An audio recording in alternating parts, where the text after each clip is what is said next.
Thank you, Catherine. Well, I'm not going to do anything until I've introduced our guest, because we are so fortunate and we are so honored to have Les George with us this morning. And I would like to introduce him to you. Welcome. Welcome. Oh, Skim.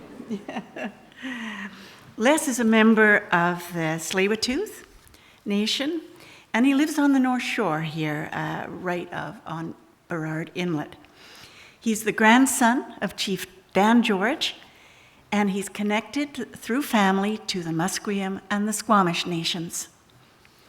He attended the Native Education College in Vancouver, and in 2017 he was invited back to give a performance and a prayer at the opening of their cultural gathering center. For 23 years, Les was a First Nations support worker with the North Van School District, and maybe some of you have already met him.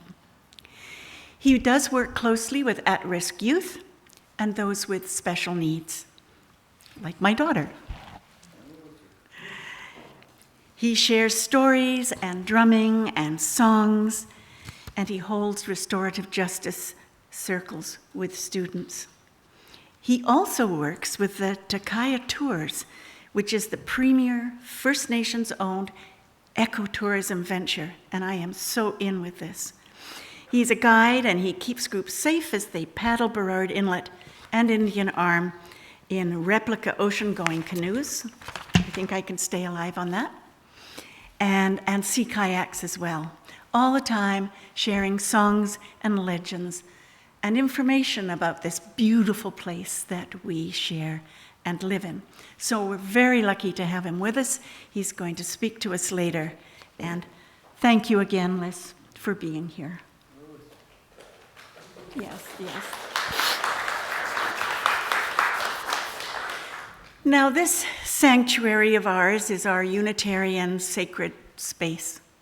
It's a safe place to discuss beautiful things, difficult things, a place to celebrate, to grieve, to laugh, and to learn. And this morning, with the help of Les, I hope we're going to learn. Now, I invite Allison to light our chalice this morning, and with this in mind, before we begin to learn about the dark and hopeful sides of truth and reconciliation, let's light our chalice. The words are on your screen. We kindle this flame as a symbol of our gathering. May the light of darkness illuminate our darkness. May the warmth of sharing bring us peace. Bring us peace and hope in this congregation and the world. Now, each Sunday, as most of you know, we light 2 more candles. One is a candle for joys and concerns in our congregation.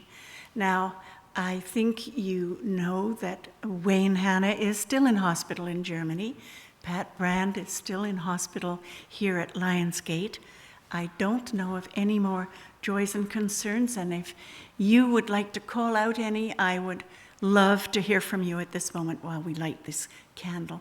Let's do joys first. Anybody, anything special they would like to share as a joy? Not a single joy in the house? Okay, sure. Yes, tell me. My son Chris has just started going to university to become a teacher. I love that. I love that. Excellent. Okay. My brother is 86, got remarried, and he went to India and got his new teeth in. Can you say it? Not everyone will have heard it. Your brother recently got married, went to India, and got new teeth. I like that. And now I know where to go.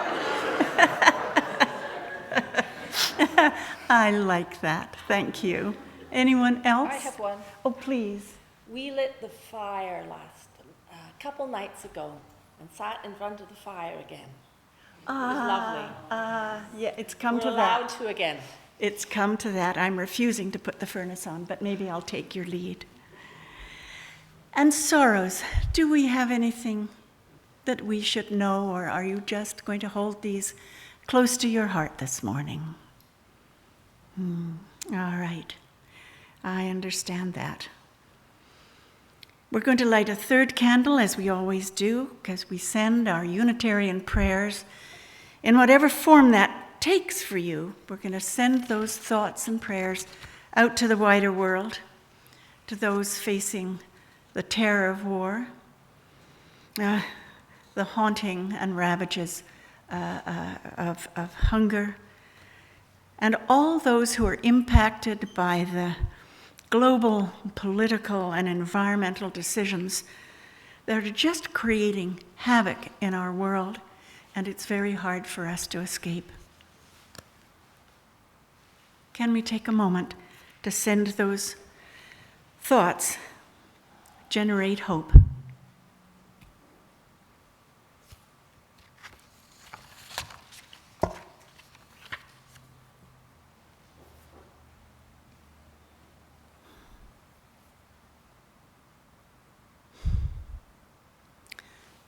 Thank you. Well, on that note, good morning and welcome. It's so good to see you. I'm Leslie Whyte, and I'm your guide through our service today, along with Les. There are two Leslies up here today. For anyone visiting us for the first time, a very special welcome to you. And welcome to those who are watching us online at whatever time. We're very glad that you're here as well. Now, I guess to identify ourselves, we are the North Shore Unitarian community, and our mission is to empower people to live with depth and meaning and purpose. And here we share different beliefs, different walks of life, differences of opinion, because we are, after all, Unitarian, and we have a lot of those. And no matter how you experience the sacred, if you have kindness in your heart, you are most welcome here. We hold no dogma, we love ideas and discussion, and we face life challenges together through the lens of our 8 principles and the many sources that we call on. Now, did you know that approximately 95% of British Columbia is considered unceded traditional First Nations territory? 95%. Most of our First Nations in the province never signed formal treaties with the Crown or with the Government of Canada. Yeah. They never they never relinquished their land rights. So we may live on this land and meet on it, but this land was never legally handed over. And we think that every Sunday it's very important to remind ourselves of this. And also as a respectful acknowledgement as we move forward with truth and reconciliation. The fervent wish for reconciliation, knowing we have so much to learn. So we're especially going to learn this morning by listening to stories, the history, the current needs and rights of the first people of this land. So now please stand if you would like and are able for our gathering song, Turn the World Around.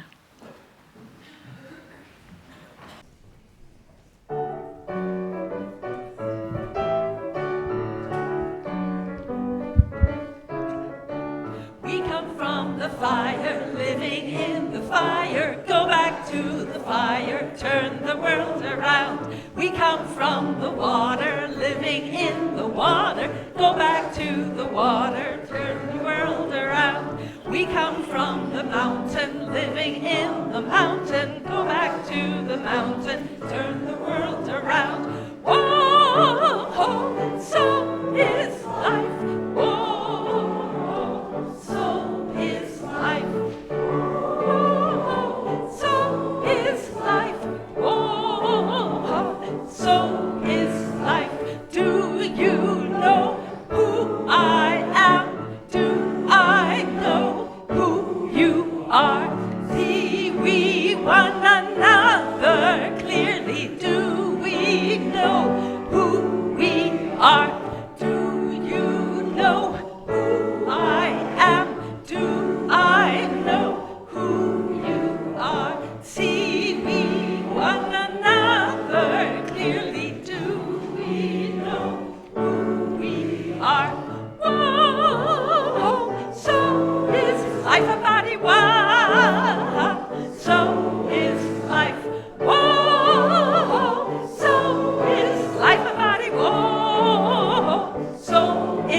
life. Water makes the river, river wash the mountain. Fire makes the sunlight turn the world around. Heart is of the river, body of the mountain. Spirit is the sunlight, turn the world around. We are of the Spirit, truly of the Spirit. Only can the Spirit turn the world around. Oh, so is life a body one. So is life. Oh, so is life a body one. So is life. Whoa, so is life a body. Whoa, so is life. Whoa, so is life a body. Whoa, so is life.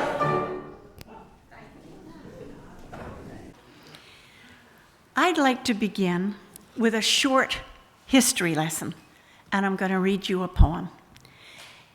It's called The Indigenous History of Canada by Duke Redbeard.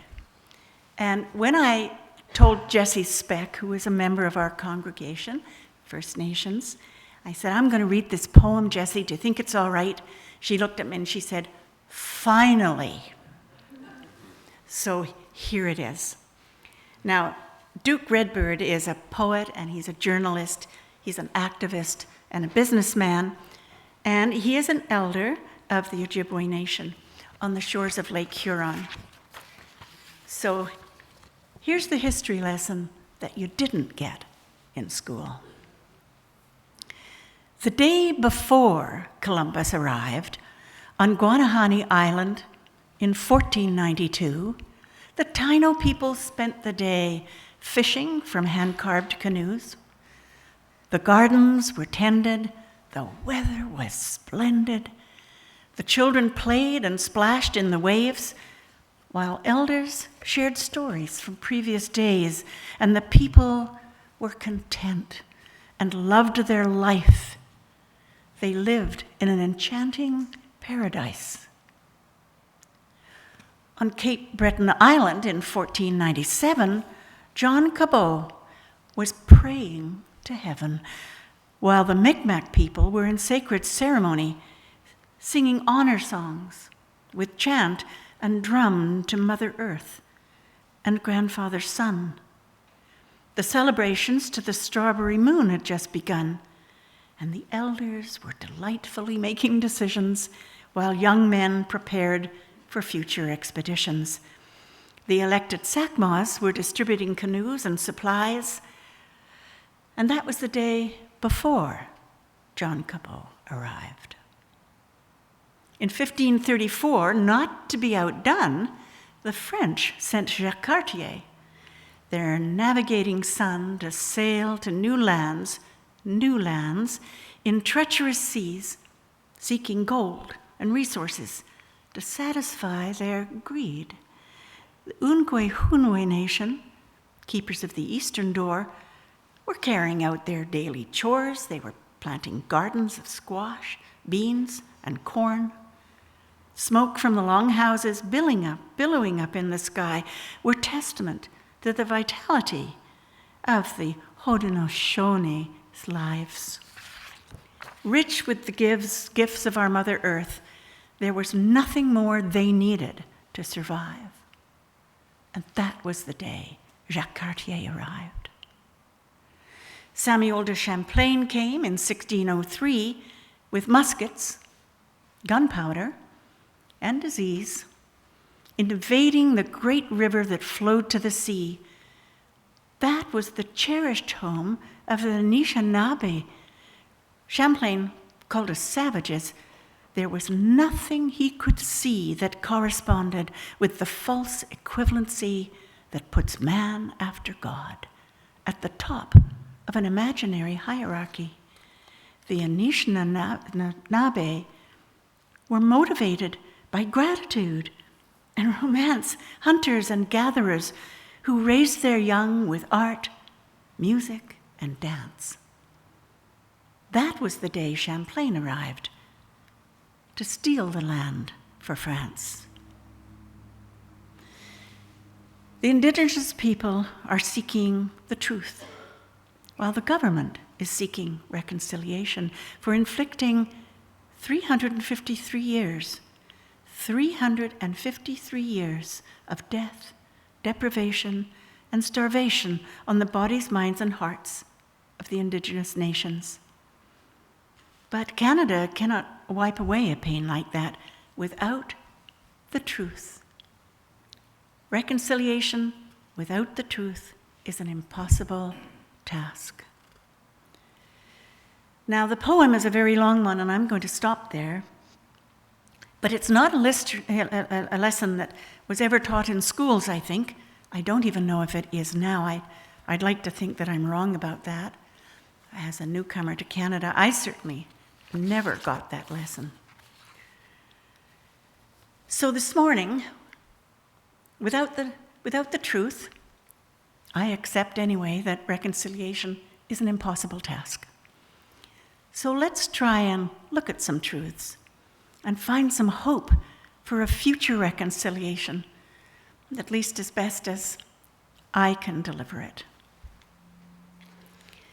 Now, after that, I'm going to invite Les up for his short intro and a song, My Grandfather's Prayer. Thank you, Les. The floor is yours. And would you like the mic, or will you speak? That works, eh? Very good. Thank you. Yes, indeed. Thank you.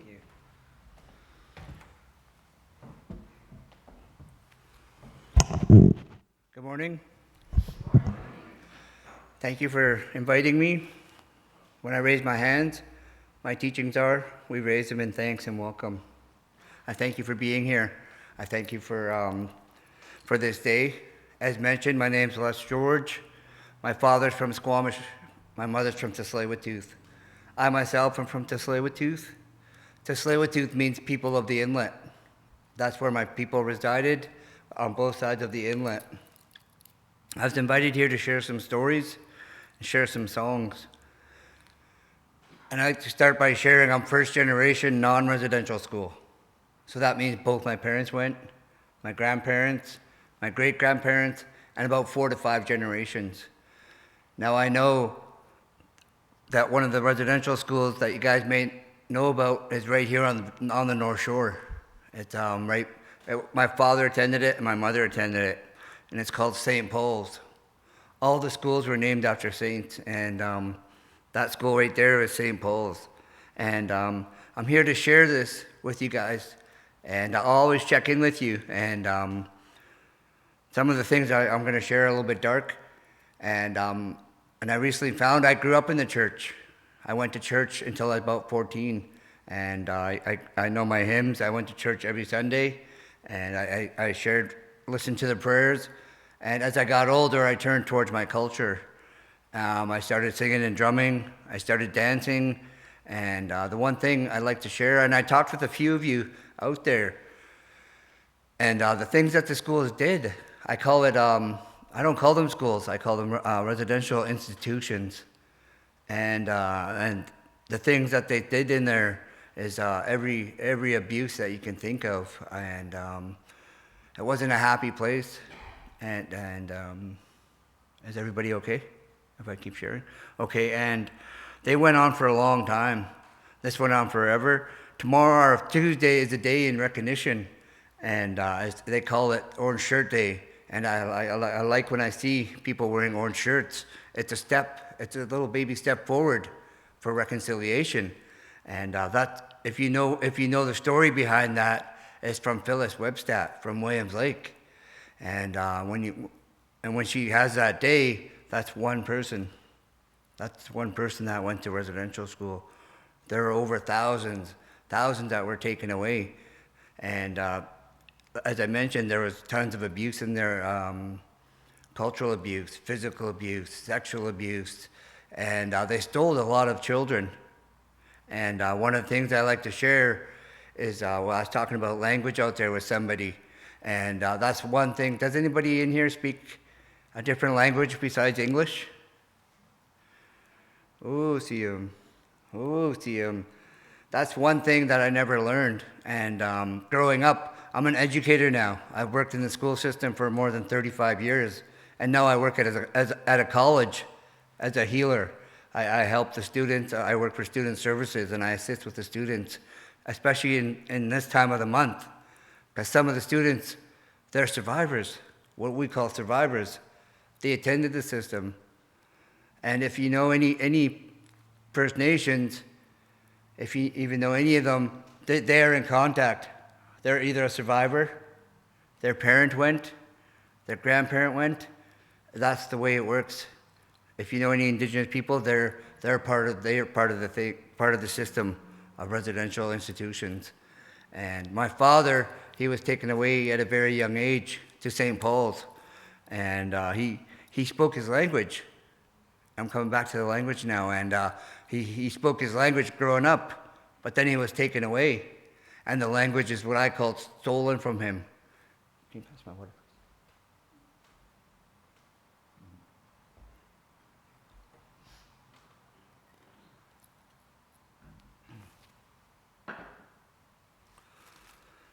So yeah, what I call the language was stolen from him, and I say that now because he went to school all the way up until grade 10, and that's when we weren't allowed to go to school after that. They held us. The government said that you can't go to school past grade 10, so we weren't allowed to go to school. Public schools, I'm talking about public schools, anything in North Van School District, any other school district, we weren't allowed to go to any of those schools until past grade 10. But my dad, he spoke the language. A lot of our First Nations did, and it was stolen from them. And now they offer it in colleges. They start teaching it in daycare, and they start teaching it in elementary, and even in college and university now you can take the language. And I told my dad this, and he's not interested no more. That's how bad the system was. They beat the language out of my dad. They stole the language from my mother. We had elders. They ran to the mountains. They hid deep in houses, up in attics. They hid from the black coat agents, they called them, who would come and take the children away.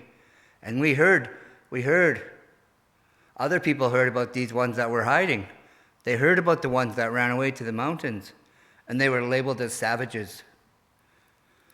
Now in my heart, in my mind, I call them our heroes, because they're the ones that kept the language alive. Now I'm almost becoming a senior now. I got a few more years to go for my nation. I'm one of the knowledge keepers. And I go out and I do talks like this and I share, but I also help. Is everybody okay? Oh, see him. And I go out and I help people and I share about this because I know now. I know what's going on and I know how to present it. And I asked before I came if there were going to be any children here because some of the things I share are like that. Too dark to share with young ones, munmuns. We call them munmuns in our language, which means children. So I'd like to share with you too that I come from a village just down in Deep Cove here, and I call it a village. And if you look on the back of my vest, I don't know if you can all see it.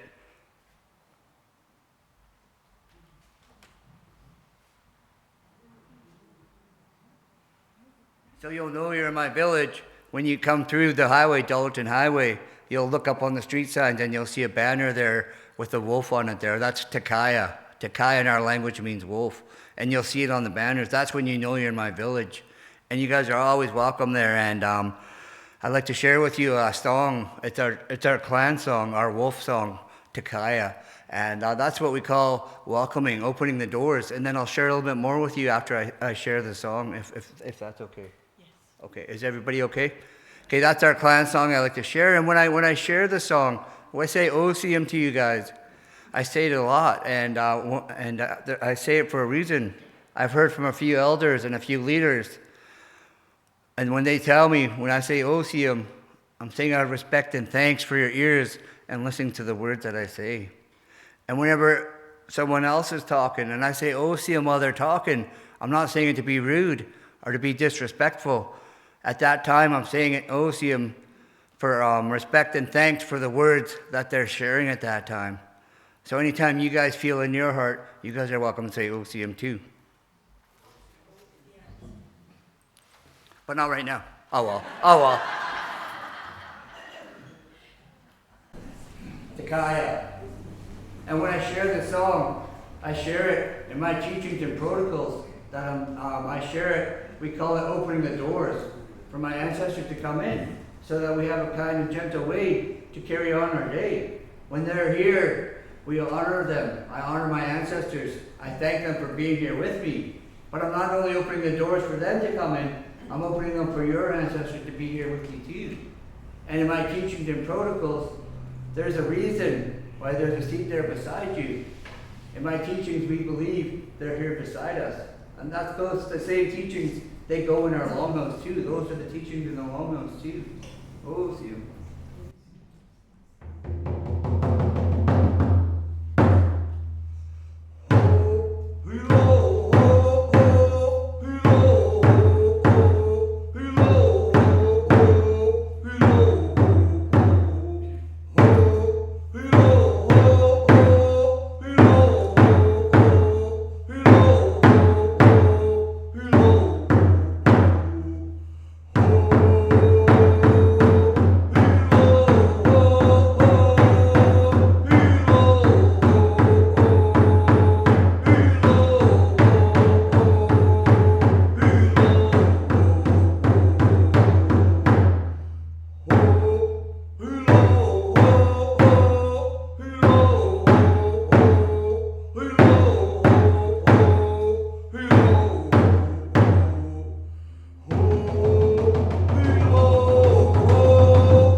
So I share that as a welcome, and I know my mother too was a survivor. My mother, unfortunately, she passed at a young age and carried on to what I call the spirit world. And she was an educator too. She was a teacher too. And I know, for those who don't know, the welcome I did, I shared, she would be here and she would do that. If not, she would be here by my side and she would be proud of me for doing that. And that's something that she wasn't allowed to do. And that drum that you hear in my teachings, that's medicine. The drum is power. The drum is energy. The drum is medicine. And those are my beliefs. Those are my teachings. And the drum, it carries medicine and it carries communication. We used to share a lot. That's how we would communicate, is by drum. We would have drum for welcome. We'd have drum for goodbyes. We have drum for prayer, and I'm going to share a prayer song with you too. And okay, so I'd like to share that song with you now. Actually, it comes from my grandfather. My late grandfather is Titswanik Slaholt, and I share his name with you because that was his Indian name, and he was taken away at a very young age, and they gave him the English name Daniel, and he was taken at age 4. And he went through the system too. And the next year he was taken away, they gave him the last name George. And he's one of our great men, one of our great warriors, and he was one of our great chiefs, the late Chieftain George. And we shared this song today. It's our prayer song, the Tsleil-Waututh prayer song. We still use it when our loved ones go into the spirit world. We use it when our new ones come into this world. And we share it in honor of everybody today. And I'd like to share it in honor with you guys. And as I mentioned, I shared it with a whole bunch of schools, colleges, institutions. I go around and I share this song with them. And my grandfather, he would go around and share this song too. And he came home. And the way he's my grandfather is, my grandma is the oldest daughter of Chieftain George. My mother is the oldest granddaughter of Chieftain George. He's my great-grandfather. But I was fortunate enough to meet him a few times. And I never said, hey, great-grandfather. I said, hey, Grandpa. And he would say, hey, son, or hey, grandson. But he would go around and he would share this song with other nations and other villages. And when he would come home, they approached each other, or the leaders and chiefs approached each other, and they wanted to talk to my grandfather. And they enjoyed the song so much that they asked to adopt it. And being the humble man my grandfather was, he agreed. So today, our Tsleil-Waututh prayer song is also known as the Coast Salish anthem. And that's the song I'd like to end with you guys today.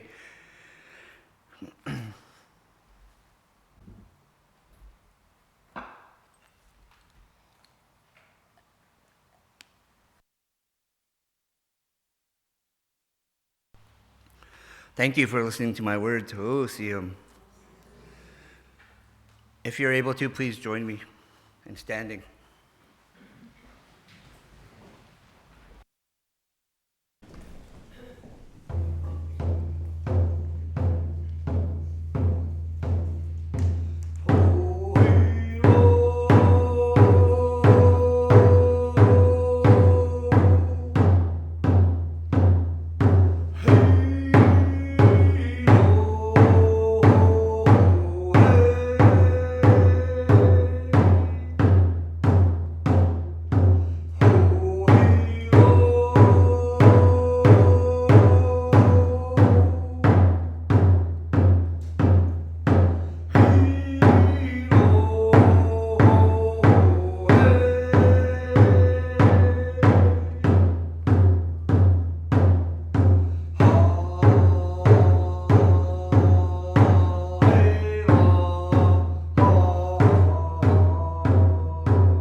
Oh, gosh.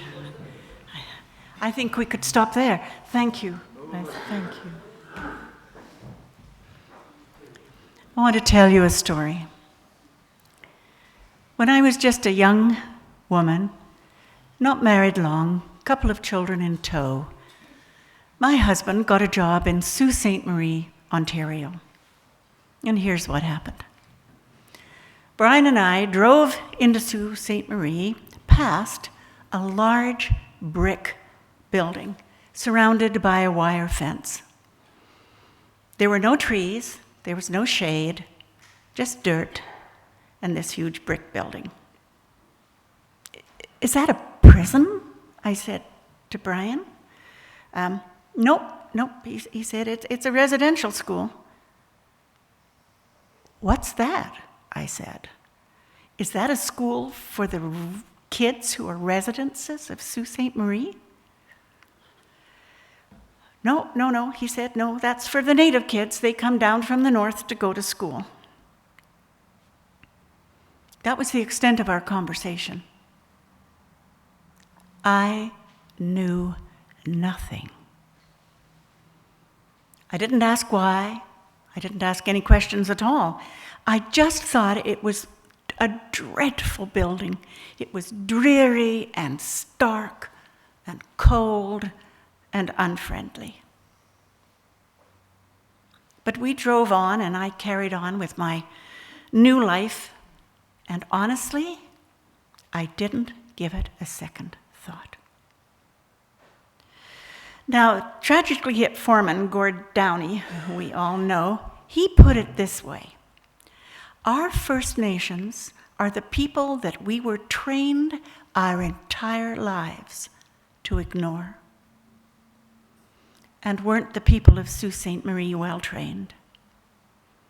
And what a welcome to that town. And do you know that that school closed in 1970? I had 3 children by then. I know now that I wasn't alone in my ignorance, and it was never mentioned again, and no one in the Sioux ever talked about it. It really was as if that building was invisible, which of course it was. It was established by the Anglican Church in 1875. So that's how long that school was running. The site is now home to Algoma University, and there's a residential school center there, and I personally would be hard-pressed to go into that building. In 2021, it was designated a National Historic Site. Can you imagine? A National Historic Site without any commemorative plaque. No history, no context, no shame. That's what I call the colonialist ostrich syndrome. Head in sand, hear no evil, see no evil, because there was no evil. So here I am, I'm a white old lady from West Vancouver with an English background and education, and I am almost illiterate when it comes to Aboriginal issues. And so I've asked myself, before helping with this service, how dare I, of all people, tackle this issue of truth and reconciliation? What do I know? And yet I suspect that I represent a fair number of Canadians. You know, what happened? What did Caesar say when he put his feet in British soil? Witty, witty, wiki, right? I came, I saw, I conquered. Well, that's what happened here. The moment the first ship appeared on the horizon to discover the new land. Do you know, I never gave a thought to who this land actually belonged to. And in all fairness to me, I was 12 when I came here, and I never studied Canadian history. But even if I had, I don't think I'd have been taught much. And at that age, the Western was my favorite type of movie. And you all know about those stereotypes, and I don't need to say any more. Abe Lincoln, who was not one of us, I know, but he said, and I'm quoting, "As I would not be a slave, so I would not be a master." And this expresses my idea of democracy, unquote. I think we missed that page, because by enacting the Indian Act, we, the non-Indigenous people, became the masters. And that's an odious thought, and it's an odious thing to say, and I hate even saying it. And it's the antithesis of who we are as Unitarians. Unitarians who start our principles with believing in the inherent worth and dignity of every person. But you know, that Indian Act, 150 years old now, still remains understudied, resistant to substantial revision, and largely unknown to non-Indigenous people. Now, I know a number of us read 21 Things You May Not Know About the Indian Act, and that's by Robert Joseph. It's a wonderful book. If you haven't read it, it should be required reading for all Canadians, probably required reading for all new Canadians as well, and certainly every high school student. David Whyte, who is a poet and philosopher, and I always quote him every time I'm here, he said, "Understanding injury is how we are shocked into discovery and then action." Understanding injury is how we're shocked into discovery and action. And injury and anguish is where this all starts, as you can tell from what Les said a few minutes ago. And it's still felt by many of our Indigenous people, whether up north in small communities or right here where we live. And I think we could ask, the word reconciliation, does it mean the same thing to Canada's Aboriginal peoples that it does to the non-Indigenous peoples? Because we need to ask and we need to listen. Because reconciliation without truth, reconciliation without recollection, as uncomfortable as that might be, reconciliation doesn't happen. Rita Joe, a Mi'kmaq poet and songwriter, often referred to as the poet laureate of the Mi'kmaq people, she wrote the following poem, guiding us to where we can start on that path to reconciliation. It's a short one. I'm going to read it to you. And again, I refer us back to what Les said a few minutes ago. She says, I lost my talk.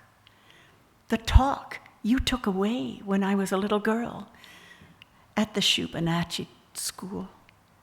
You snatched it away. I speak like you. I think like you. I create like you. I create the scrambled ballad, the ballad about my word. 2 ways I talk, and both ways I say, your way is more powerful. So gently, I offer my hand and ask, let me find my talk so I can teach you about me. And I think that's where we start. She says it clearly. Let me teach you about me. And that means we have to listen. We just have to listen. And now we're going to listen to a piece by our choir, a most beautiful piece of music. As the choir come up, I'd like to say a word about this. This song was written by BC composer, Indigenous composer Corey Payette. He wrote the music for The Children of God, which I think many of you have seen. In this musical, Tommy and Julia, the children of an O.J. Cree family, are sent to a residential school in northern Ontario. As the school tries to take the Indian out of the child, Tommy struggles not to forget his language, his family, his culture. His words are, Gimikwenden Aina, do you remember? Ani Nejikazoyan, what you are called? An Diwenjibayan, or where you are from? Gimikwenden Aina, do you remember? Gimikwenden Aina, do you remember? Nindadeyag, Mimamaya, our brothers and mothers. Nimisaya, Nisayaya, our sisters and our brothers. Gimikwenden Aina, do you remember?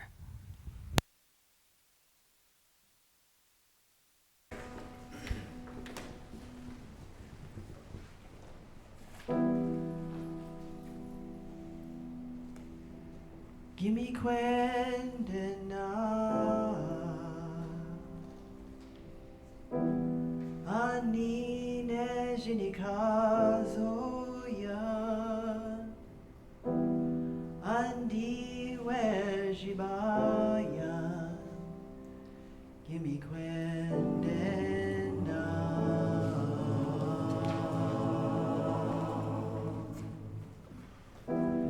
Gimme kwendena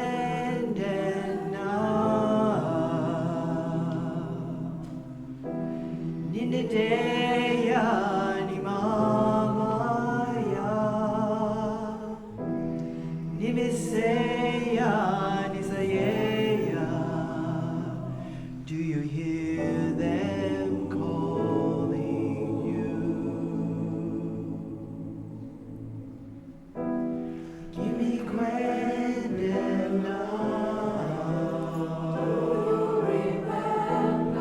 Nindeya ni mama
That went straight to the heart, didn't it?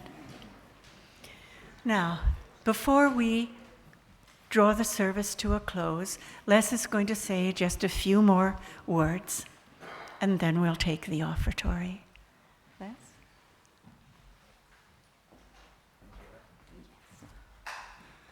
Thank you, choir, for the beautiful song. Oh, see, fills my heart. And just to end with you and share with you a little bit more, again, I raise my hands to everyone that's here today. It fills my heart anytime I get to come share who I am, where my family comes from, and I thank you for the invite. And thank you for listening to my words. And I'd like to come back to the language and share with you guys today about who I am. And the stories that you heard today, there's I'd say thousands of them out there, and that's just a bit. And just talking about it and sharing the song, and you guys listening to what I'm sharing, again, is a little bit moving forward to reconciliation. And truth and reconciliation come hand in hand. They walk together, they go forward together. We can't just say sorry. We need to hear the truth before we move forward. And anytime we hear the truth, when you guys being here is another step forward. And again, I raise my hands to you. And the language, I'd like to come back to that, because they say the ripple effect is going to affect my people for over 7 generations. And I already see the forward progress. And the forward progress that I'd like to share with you is to do with my sons. As I mentioned, I have 2 growing sons. And my father, he had very reminisce about the language. And I'm slowly learning Osium and Hoichka and Hutsquile. I know some words. Mukhia, belly button. but my 2 sons, the language dialect is Hokamelum, Hunkaminum, and there's one other one. But those are dialects of the river language that go along the river and along the coastline. So we speak some of it here, the people of the inlet, and it carries all the way over to the island, and a little bit up the river. We almost have the same dialect, and that was ordered to trade. That's my youngest son can speak fluently in that language. And my oldest son, he can speak fluently in the Squamish language, and it fills my heart to hear them speaking it. And even my grand fur baby, I call him. He's my grand fur baby, but he's not. He's really big. He's a Rottweiler. And he understands the Squamish language. And his name is Kekwa, which means lacrosse, to shoot in lacrosse, because my son, he plays lacrosse, our traditional sport. And I'm a proud papa of 2, and their names are Sotemoch. Sotemoch is my oldest grandson, and my youngest grandson is Hopalum. And both those names are in the Squamish language, and so that's how I'd like to end with you guys, is both my grandsons, they know the language. My son, he's what I call the keeper of the land. Those are our teachings. Those are our laws, is to protect the land and what's on it. And my son, he still practices that today. Both my sons are what I call keepers of the land. They maintain this inlet. They make sure that it's safe. They do their best to keep it fresh and keep it alive. And the language, both my grandsons, their names are in Squamish. And the language, as I mentioned, is carried on in the schools. And when I'm asked, I know the answer today. When I'm asked, how come I don't speak my language? How come my parents didn't speak their language? And today I can answer that question. It's because we weren't allowed. But now it's allowed, and you guys know that because you heard it. And I shared the story with you, and that's reconciliation. Oh, see him. Thank you.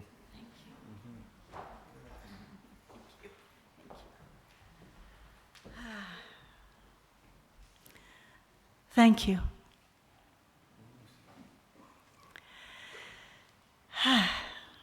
Well, it is time now to take the offertory, and I invite you into the spiritual practice now of generosity. And our plate collection this month is going to be given to an organization called Backpack Buddies. And every BC community, even the ones you'd least expect, have children in them who are hungry. And the backpack buddies are stepping in to help. They provide weekly food deliveries to schools, coordinated with teachers and administrators. Please give as generously as you're able. They appreciate all the help that you can give. So will the ushers please prepare to take the offertory now?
Well, thank you. Thank you for being here. Thank you for all that you contribute to this wonderful community that we love. And thank you to everybody who helped with the service this morning. Thank you, Allison, for your invaluable assistance. None of this would have happened without you. Yeah. And thank you, Les. I thank Les for making this such a meaningful and extraordinary service this morning. We are so grateful.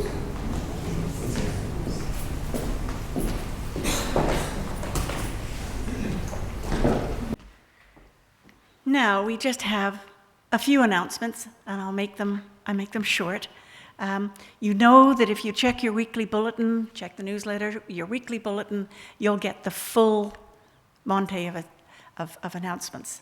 But I do want to mention this morning that one of our members who was very ill for a long time has passed away, and that's Marianne Blumenstall. And there will be a celebration of her life on November the 16th. If you want the details, please phone Janie. She has them all. It's going to be at the West Van Senior Center in that back room. And if you'd like to share some memories of Marianne, you can contact her daughter. Janie has all the details. Now, please join us just at the back there for some tea and snacks arranged by Diane Hicks, who couldn't be here today, but we always thank her for all that she does to help us with community. And next Sunday, Sue Forbes is going to share her musings for mortals, or how we can make the best of the time we have left, and may it be long and sunny. Now, this land has endured, has fed, guided, protected, and nurtured people for millennia. And as the next song says, and I think we'll sing it, won't we, Allison? The next song says, "The earth is our mother, and we must take care of her. Take care of her for all our children and all the children who follow. So please stand together and sing at the top of your voices, "The earth is our mother." The earth is our mother. We must take care of her. The earth is our mother. We must take care of her. Hey, ya, wa, oh, ya, ya, hey, young, young. Hey, young, oh, young, hey, young, young. Her sacred ground we walk upon. With every step we take her sacred ground and walk upon. With every step we take, hey, hunga, ho, younga, hey, young, young. Hey, younga, ho, younga, hey, young, young. The earth is our mother. She will take care of us. The earth is our mother. She will take care of us. Hey, younga, ho, younga, hey, young, young. Hey, younga, ho, younga, hey, young, young. The sky is our father. We must take care of him. The sky is our father. We must take care of him. Hey, younga, ho, younga, hey, young, young. Hey, younga, ho, younga, hey, young, young. The sea is our sister. We will take care of her. The sea is our sister. We will take care of her. Hey, younga, ho, younga, hey, young, young. Hey, younga, ho, younga, hey, young, young. The forest is our brother. We will take care of him. The forest is our brother. We will take care of him. Hey, younga, ho, younga, hey, young, young. Hey, younga, ho, younga, hey, young, young.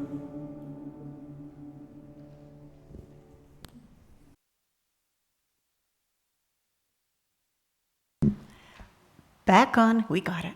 We got it. Okay, some very short closing words. The Truth and Reconciliation Commission asks 4 things of us. We must all be aware of the past. We must acknowledge the truth and the harm. We must atone for the harm and take action to change behavior. So we all say, well, what can I do? What can I do? What can we do as a congregation? What can we do as individual people? We can listen and learn, recognize the harm that's done, and respect that reconciliation is even an option. Because, you can take away a person's home, and you can take away a person's livelihood. You can take away a person's land, and you can even take away their language. But to take away a person's children, that takes away the future. That takes away tradition. That takes away a reason to go on living. Imagine it. Someone takes your children out of your house and away. I have to ask, how is there reconciliation after that? But my heart says hope. Listen to your heart, learn, and hope. And attitudes are changing. We know this. Awareness is growing. And languages are being taught to children and adults by those who still remember the language. There was a danger of losing them altogether. Land rights are being recognized. First Nations are being consulted on major projects and decisions, and as long as we don't make that just a token consultation and take action from it, we're well on our way. So, let's learn. Let's learn from the first peoples of this country. Let's learn the best way for true reconciliation. It's a beginning. So let's walk it together. Let's walk it together. Yeah. And now we're going to extinguish our flame. The words are on your screen. We extinguish this flame.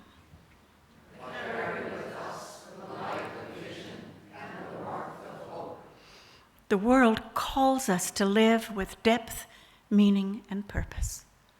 We go forth with courage and love. And hope. A very special thanks again to Les for being with us. Thank you. And you are standing already for our closing song, Circle Round for Freedom.